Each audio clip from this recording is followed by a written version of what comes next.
मौसम विज्ञान माने जनता के धन की लूट। ये सभी को पता है कि अगर पानी में कोई वस्तु गिर गई हो और दिखाई ना पड़ रही हो तो किसी ऐसे यंत्र की आवश्यकता होती है जिसके द्वारा पानी के अंदर देखा जा सके। किसी ऐसे चश्मे की आवश्यकता होती है जिसके द्वारा पानी के अंदर देखा जा सकता हो। उसके द्वारा देख करके उस वस्तु को निकाल लिया जाएगा। इसी प्रकार से अगर हम भविष्य की किसी घटना के विषय में कोई पूर्वानुमान बताना चाहते हैं तो हमें किसी ऐसे विज्ञान की आवश्यकता होती है या किसी ऐसे यंत्र की आवश्यकता होती है जिसके द्वारा हम भविष्य में झांक सकते हो। अर्थात भविष्य में कौन घटना कब घटित होगी इसे या तो हम अनुभव कर सकते हो और या देख सकते हो। तो किसी ऐसे यंत्र की आवश्यकता है या हमारे पास कोई ऐसी वैज्ञानिक पद्धति हो जिसके द्वारा हम भविष्य में घटित होने वाली घटनाओं को देख सकें। लेकिन विश्व में अभी तक ऐसा कोई विज्ञान नहीं है जिसके द्वारा भविष्य में झांका जा सकता हो। तो जब इस प्रकार का कोई विज्ञान ही नहीं है तो फिर वैज्ञानिक कैसे हो सकते हैं। अर्थात स्वाभाविक है कि वैज्ञानिक भी नहीं है। और जिस विषय का विज्ञान नहीं है, कोई वैज्ञानिक नहीं है, उस विषय के अनुसंधान कैसे हो सकते हैं। अर्थात उस विषय के अनुसंधान भी नहीं हो सकते। ऐसी परिस्थिति में जब भविष्य की किसी घटना को देखा नहीं जा सकता, देखने के लिए कोई विज्ञान नहीं है, कोई वैज्ञानिक नहीं है, कोई अनुसंधान नहीं हो सकते हैं, फिर मौसम वैज्ञानिकों के द्वारा ये कैसे कहा जाता है कि इस दिन वर्षा होगी। मार्च अप्रैल में बोला जाता है इस साल वर्षा के समय अच्छी वर्षा होगी, इस समय मानसून आ सकता है, उस समय मानसून चला जाएगा। ये किस आधार पर बोला जाता है। अगर विज्ञान है ही नहीं भविष्य में झांकने के लिए तो भविष्य की घटनाओं के विषय में आप पूर्वानुमान कैसे लगा लेते हैं, या आप पूर्वानुमान लगा ही नहीं पाते। तीर तुक्के मारा करते हैं, जो सही हो जाते हैं उनके लिए आप कहते हैं कि हमने पूर्वानुमान लगा लिया, और जो गलत हो जाते हैं तो आप कहते हैं भाई ये तो जलवायु परिवर्तन हो गया है इसलिए गलत हो गए हैं। माने मूर्ख बनाने का कितना अच्छा साधन है। अगर जलवायु परिवर्तन होने जैसी कोई बात है तो उसका भी आकलन आप करिए। कोई रसोइया जब भोजन बनाने बैठता है तो उससे उसकी हर परिस्थिति से निपटने की योग्यता में दक्ष होना चाहिए। कोई ड्राइवर किसी गाड़ी को चलाता है तो जो जो संभावित परिस्थितियां आ सकती हैं उन सारी परिस्थितियों को समझने की क्षमता हो, उसे ही हम ड्राइवर बनाकर गाड़ी पकड़ाते। ऐसे नौसखियों को नहीं पकड़ा सकते जो कह दे कि सामने एक गाय आ गई थी इसलिए ट्रक पलट गया। ऐसी परिस्थिति में हम मौसम वैज्ञानिकों की ये बकवास क्यों सहते हैं कि जलवायु परिवर्तन होने के कारण हमारा मौसम पूर्वानुमान जो हमने बताया था वो गलत हो गया। हमें ये सहना ही नहीं चाहिए। इसलिए कि जो सरकार को टैक्स रूप में जनता धन देती है उसी धन से सरकारें मौसम के विषय में अनुसंधान करवाती हैं।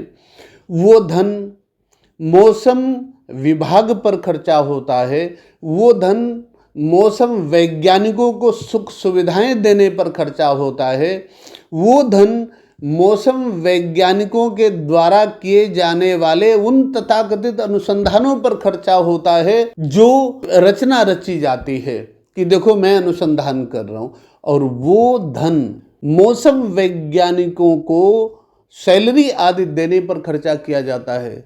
लेकिन जब अनुसंधान हो ही नहीं सकता, विज्ञान है ही नहीं, वैज्ञानिक कोई है ही नहीं, तो ये झूठ बोलने के लिए सरकार समाज का धन ऐसे विभागों पर, ऐसे वैज्ञानिकों पर, ऐसे लोगों पर क्यों खर्चा करती। दूसरी, जो मौसम के स्वभाव को नहीं समझते, प्रकृति के स्वभाव को नहीं समझते, प्रकृति के भविष्य संबंधी व्यवहार को नहीं समझते, उन्हें हम मौसम वैज्ञानिक किस आधार पर कह देते हैं? मौसम के विषय में कुछ पता ही नहीं है और हम कहते हैं मौसम वैज्ञानिक। हमने जबरदस्ती चेप रखा है कि मौसम वैज्ञानिक है। केवल छोटी सी बात जिसमें किसी ना कोई विज्ञान है और ना किसी वैज्ञानिक की आवश्यकता है, उसके कारण इन्हें मौसम वैज्ञानिक कहा जाता है। एक छोटी सी बात है, समुद्र के किसी भी क्षेत्र में अगर बादल दिखाई पड़े या कहीं दूर सुदूर आंधी तूफान दिखाई पड़ा तो उपग्रहों और रडारों से उसे देख लिया जाता है कि किस दिशा में कितनी गति में ये बादल जा रहे हैं या वो आंधी तूफान जा रहा है। तो जिस दिशा में जितनी गति में वो जा रहे होते हैं, उसी अनुपात में उसी दिशा में ये कब कहाँ पहुँच सकते हैं, ये अंदाज़ा लगा लिया जाता है कि भाई इतने दिन में ये इस देश में पहुँच सकते हैं या इस प्रदेश में पहुँच सकते हैं। इसमें विज्ञान कहाँ से आ गया? ये तो सामान्य सी कला है। बाढ़ का पानी कब किस शहर में पहुँचेगा, ये अंदाज़ा लगा लिया जाता है।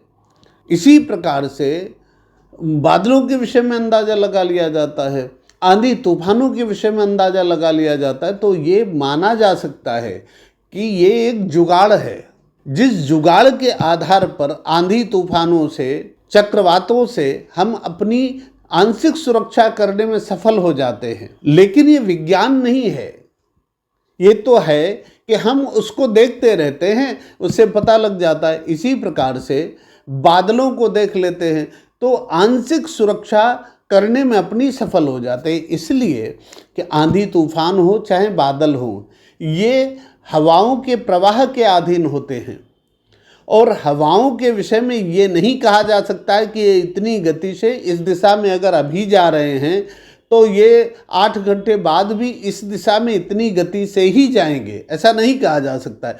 वो बीच में कहीं भी मुड़ सकते हैं, हवा का रुख कभी भी बदल सकता है और जब बदल जाएगा तो बादल दूसरी दिशा के लिए रुख कर लेंगे, उनकी गति भी बढ़ घट सकती है। इसी प्रकार से आंधी तूफान दूसरी दिशा की ओर चले जाएंगे, उनकी गति बढ़ घट सकती है।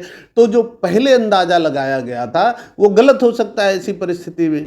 और विज्ञान के विषय में कहा जाता है कि जो कुछ कहा जाएगा वो प्रत्यक्ष होता है और एकदम सही सटीक होता है, तो ये बात तो गलत हो ही जाएगी। ऐसी परिस्थिति में वैज्ञानिकों के द्वारा विज्ञान के बिना जो अंदाज़ा लगाया गया वो अंदाज़ा गलत हो गया। इस अंदाजे के गलत होने का कारण जलवायु परिवर्तन कैसे हो सकता है?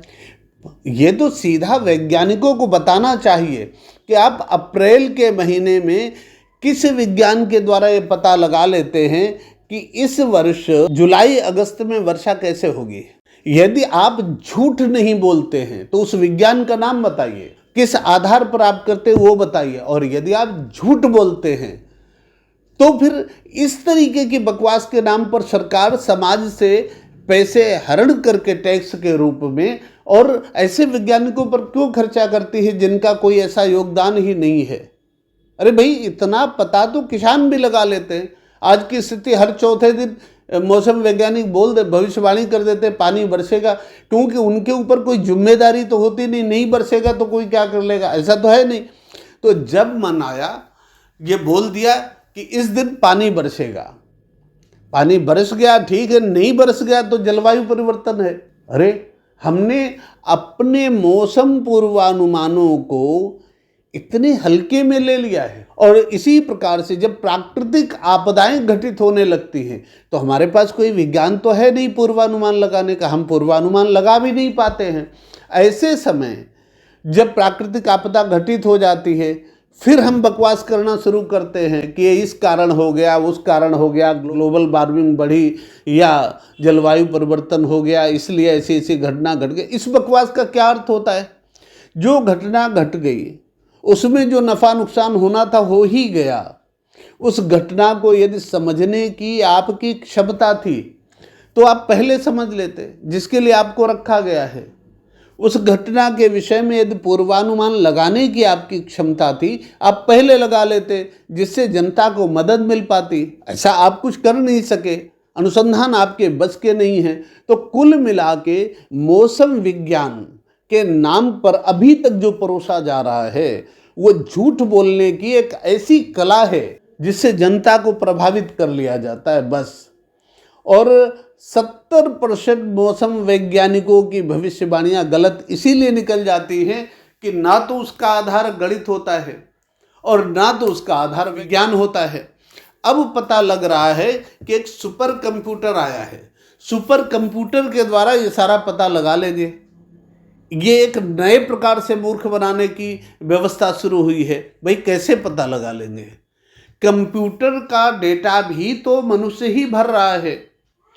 समस्या ये है, कंप्यूटर को ये कैसे पता लगेगा कि भविष्य में कब क्या होगा, जब भविष्य में झांकने के लिए कोई विज्ञान ही नहीं है। कंप्यूटर केवल उस डेटा का विश्लेषण कर सकता है कि ये बादल इधर इतनी गति से आ रहे हैं, इनमें इतनी आर्द्रता हो सकती है, तो ये यहाँ जा सकते हैं, यहाँ पहुँच सकते हैं। सीधी सी रास्ता वो उसी के आधार पर पता लगा पाएगा। लेकिन बीच में हवाओं का रुख बदल जाएगा, ये ना तो सुपर कंप्यूटर पता लगा सकते हैं और ना उपग्रह और ना रडार पता लगा सकते हैं। जब यही 3 खिलौने मौसम वैज्ञानिकों के पास हैं और उन तीनों के बस की ये बात नहीं है कि उनके द्वारा भविष्य में झांका जा सकता हो, तो ये जो झुनझुने 3 वैज्ञानिकों को पकड़ाए गए हैं, इन झुनझुनों से ये कैसे पता लगेगा कि भविष्य में कब वर्षा होगी कब नहीं होगी? ऐसी परिस्थिति में ये जो मूर्ख बनाने की प्रक्रिया चल रही है, मुझे लग रहा है इस पर या तो अनुसंधान हो, और नहीं अनुसंधान होते हैं तो जो भारत का प्राचीन विज्ञान है, जो मौसम संबंधी पूर्वानुमान लगाने में सक्षम है, जिसके आधार पर मैं पिछले करीब 35 वर्षों से अनुसंधान लगाता आ रहा हूँ और लगभग सही घटित होते आ रहे हैं, उस आधार को पकड़ा जाए। क्योंकि जब तक आधुनिक विज्ञान नहीं था, आधुनिक विज्ञान तो अभी 100-200 वर्ष पहले आया, जब तक आधुनिक विज्ञान नहीं था तब तक तो प्राचीन विज्ञान के आधार पर ही मौसम संबंधी पूर्वानुमान लगाए जाते थे। आधुनिक विज्ञान आने के बाद लोग आलसी हो गए कि अब तो बता ही देंगे, तो हर वर्ष वर्षा के विषय में उस झूठ का सामना करना पड़ता है। इस वर्ष ना जाने कितनी जगह बादल फटे, जब फट जाएं वहाँ जनधन का नुकसान हो जाए, तो वैज्ञानिकों की एक ही बात थी कि जलवायु परिवर्तन हो गया, इस कारण ऐसा हो रहा है, तो ग्लोबल वार्मिंग के कारण ऐसा हो रहा है। अरे भाई, आपको समाचार सुनाने के लिए नहीं रखा गया है, आपको भविष्य संबंधी पूर्वानुमान लगाने के लिए रखा गया है। लेकिन हमारे वैज्ञानिक पूर्वानुमान लगाने में सक्षम तो है नहीं। वो बताते हैं पिछले साल इस सप्ताह में इतने सेंटीमीटर बारिश हुई थी, अब की बार इतनी हुई है, आज जो भीषण वर्षा हुई है उसमें इतने सेंटीमीटर बारिश हुई है, आज शायद वर्षा हो सकती है। ये भविष्यवाणियाँ, ये नापने तोलने के लिए आपको थोड़ा रखा गया है, आपको इसलिए रखा गया है कि आप ये बताइए वर्षा कब होगी। और इसमें भी बड़ी बात ये है कि जो वर्षा है वो कृषि के लिए आवश्यक होती है, इसलिए कि कृषि में कोई फसल बोनी है उसमें पानी लगाना, क्योंकि कृषि में जब बीज बोए जाते हैं तो कुछ दिन वर्षा ना हो तो बीज ठीक से अंकुरित हो जाते हैं, और नहीं तो पपड़ी पड़ जाती, फिर वो अंकुरित नहीं होते। इसलिए मौसम पूर्वानुमान की आवश्यकता होती है। लेकिन यदि हम नहीं बता सकते तो हम किसानों का सहयोग नहीं कर सकते। इसी प्रकार से किसानों को जब फसल में पानी देना होता है तो अगर वर्षा की संभावना हो तो पानी नहीं दिया जाएगा, क्योंकि पानी भी दे दिया जाए और वर्षा भी हो जाए, इससे फसलों का नुकसान हो जाता है। इसी प्रकार से जब फसलें पकने लगती हैं तो कई फसलें हैं अगर पानी बरस जाए तो चिटक जाती हैं, उनकी फलियाँ या खराब होने की संभावना होती, तो पहले से पता लग जाए कि नहीं वर्षा हो जाएगी, ये फसल खराब हो सकती है, तो किसानों को इसका लाभ मिल सकता है। लेकिन इतनी पहले मौसम पूर्वानुमान ना तो मिल पाते और ना मिलने की संभावना दूर दूर तक कहीं दिखाई दे रही। इस झूठ सांस से ये मदद कैसे मिल सकती है? कई बार खेत सूखा होता है और उसमें बीजा देना होता है, बीजा बोना होता है, तो सूखे खेत में पलेवा की आवश्यकता पड़ती है, पानी लगाना पड़ता है। यदि उसमें पानी लगा दिया जाए तो खेत गीला हो जाए उसके बाद वर्षा भी हो जाए तो डबल गीला हो जाएगा, तो फसल बोने में काफ़ी लेट हो जाता है क्योंकि खेत गीला हो जाएगा, तो जब सूखेगा तब होगा। ऐसी परिस्थिति में यदि पता हो कि नहीं 10-5 दिन में आगे वर्षा होने वाली है तो खेत में पानी नहीं दिया जाएगा और वर्षा का इंतज़ार कर लिया जाएगा, थोड़ी वर्षा हो जाएगी तो खेत बोने लायक हो जाएगा। इस तरह से हमें पहले के पूर्वानुमान पता करने होते हैं। स्थिति ये है कि जब चैत्र की फसल मार्च अप्रैल में जो रबी की फसल हो जाती है, उसी समय जो किसान हैं उन्हें ये अंदाज़ा लगाना होता है कि आगे जुलाई अगस्त में वर्षा कैसी होगी। अगर अच्छी वर्षा होगी इसका मतलब अनाज भी अच्छा हो जाएगा और पशुओं के लिए चारा भी हो जाएगा, तो किसान भूसा बेच लेता है, अपनी ज़रूरत भर का रखता है और बाकी आगे वर्षा में चारा मिल जाएगा, उससे काम चला लेगा, ये अनुपात लगा लेता है। दूसरा कि वो जो है अनाज जितनी आवश्यकता पड़ती है उतना अनाज वो रख लेता है और बाकी बेच लेता है, क्योंकि उसे लगता है बरसात में चारा और अनाज हमारे पास दोनों हो जाएगा। ऐसी परिस्थिति में उसे अप्रैल के महीने में ही सही सटीक पूर्वानुमान चाहिए होते हैं कि आगामी वर्षा ऋतु में जुलाई अगस्त में वर्षा कैसी होगी। लेकिन विज्ञान में ऐसी कोई प्रक्रिया ही नहीं है, मौसम वैज्ञानिकों के पास ऐसा कोई वैज्ञानिक मार्ग ही नहीं है, अनुसंधान ही नहीं किए जा सकते हैं जिसके द्वारा अप्रैल के महीने में ये पता लग जाए कि जुलाई अगस्त में वर्षा कैसी होगी। तो उन किसानों के लिए भी ये अनुसंधान किसी काम के नहीं है। अब एक विषय आता है अल नीनो और ला नीना, उसके आधार पर पूर्वानुमान लगाने को कहा जाता है कि हमें जब दीर्घावधि पूर्वानुमान लगाने होते हैं तो हम वो जो अल नीनो और ला नीना जैसी घटनाएं समुद्र में घटती हैं उनके आधार पर पता लगा लेते हैं।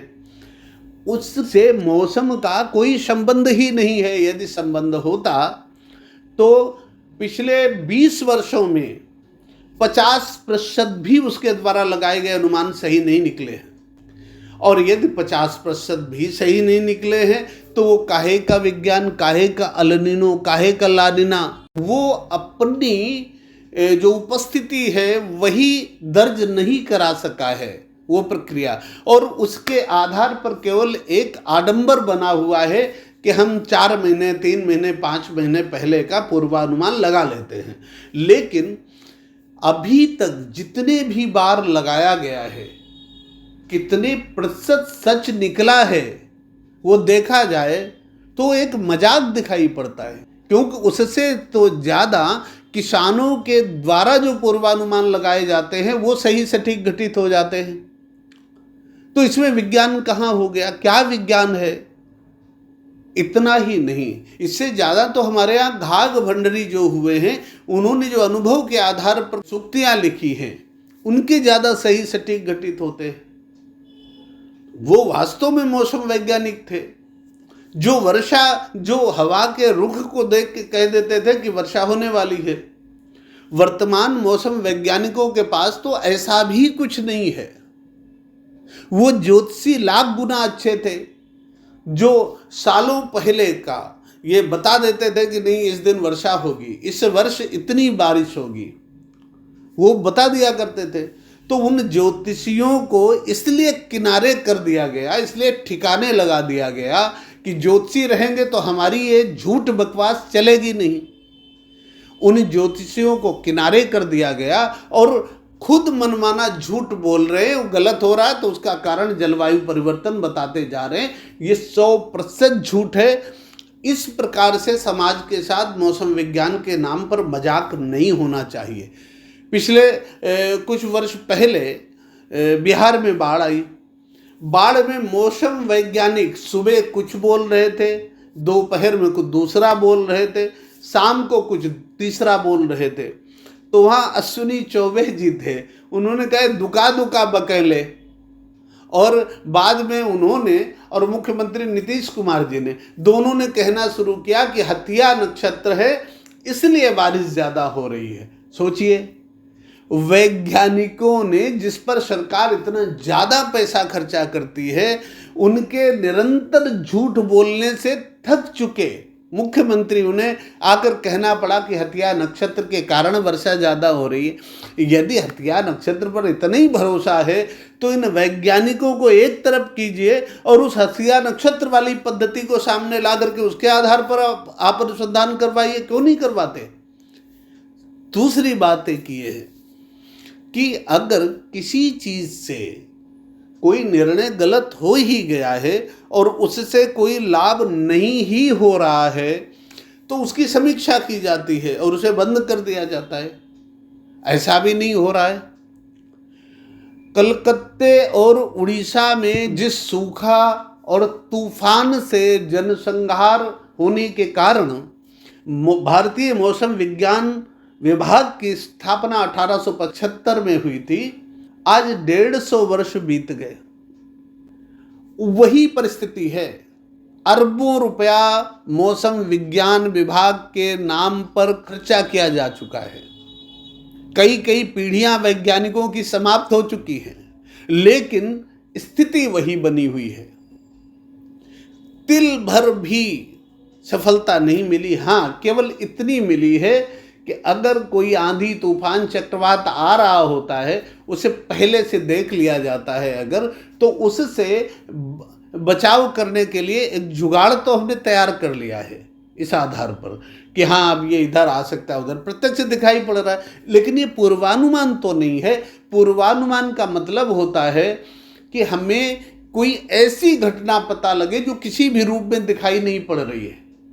अगर दिखाई ही पड़ रही तो पूर्वानुमान क्या, वो तो देख लिया आपने कि इस नदी में वहाँ बाढ़ आ रही तो 2 दिन बाद यहाँ बाढ़ आ जाएगी। वो तो इस तरह की घटना है, इसलिए उससे कुछ नहीं पता लगा।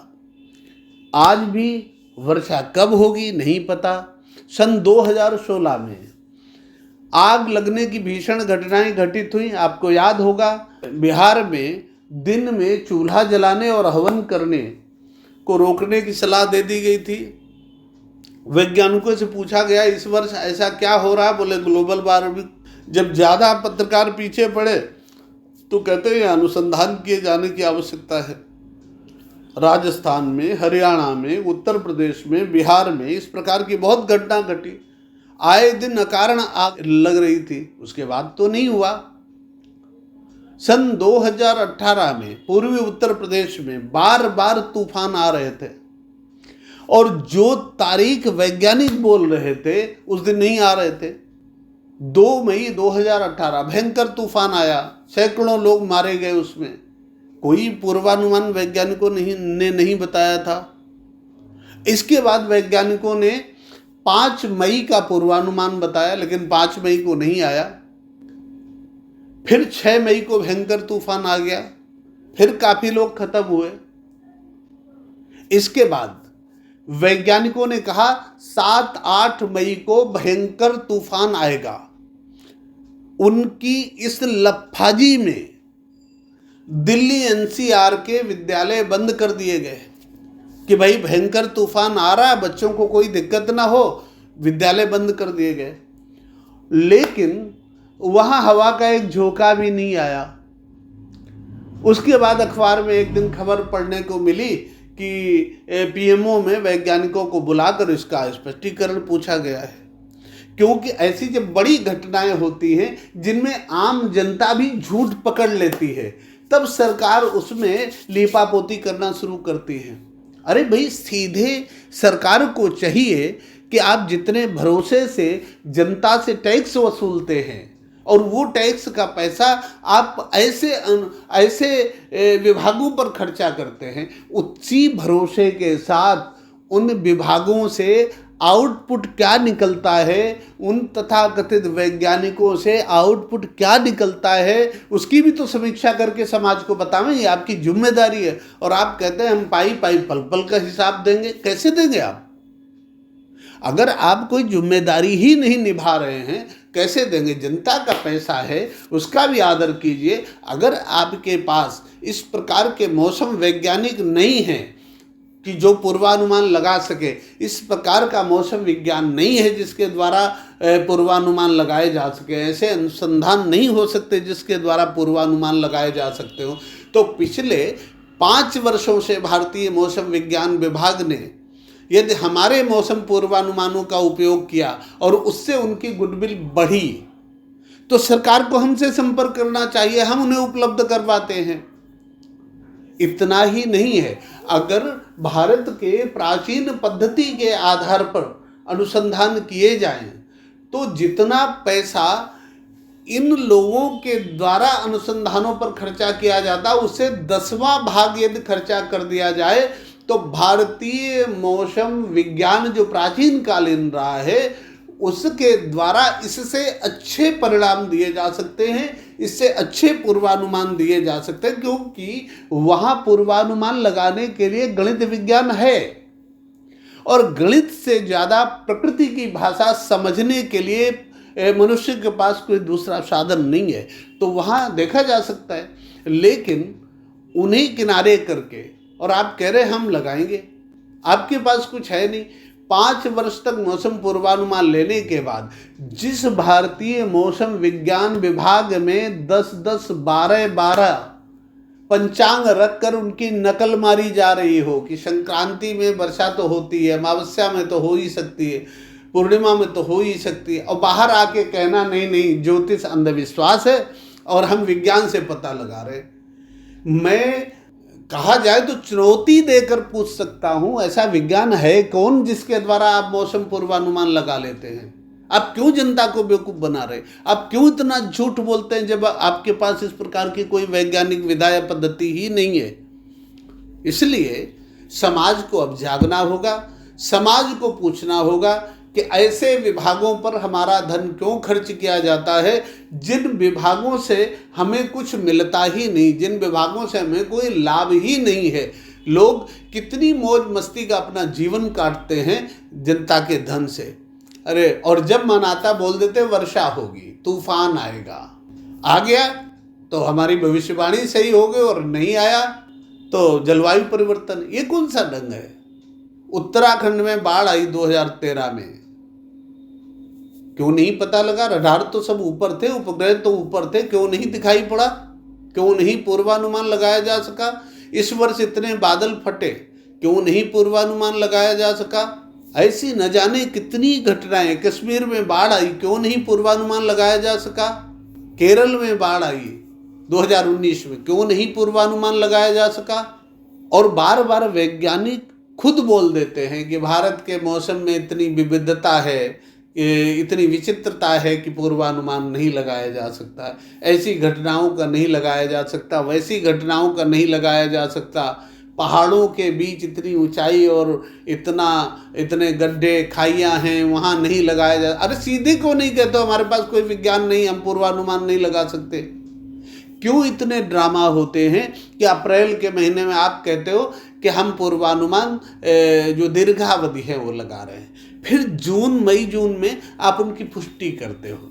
अरे, अगर अप्रैल में जो पूर्वानुमान आपने लगाए हैं उनका भरोसा करके अगर किसानों ने कोई फसल इस प्रकार की बो दी है कि अगर आपने कहा कि इस साल वर्षा ज़्यादा होगी, तो उन्होंने धान की बेड़ बो दी है, अब उन्हें धान लगाना है और आप जून में कह रहे नहीं इस वर्ष वर्षा कम होगी, वो क्या करें?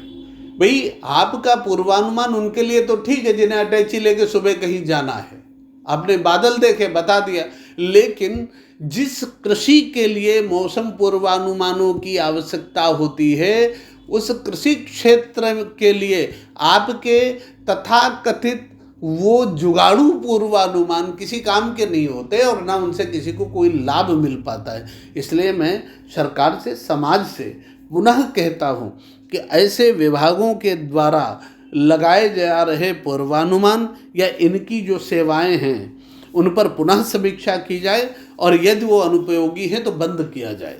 धन्यवाद।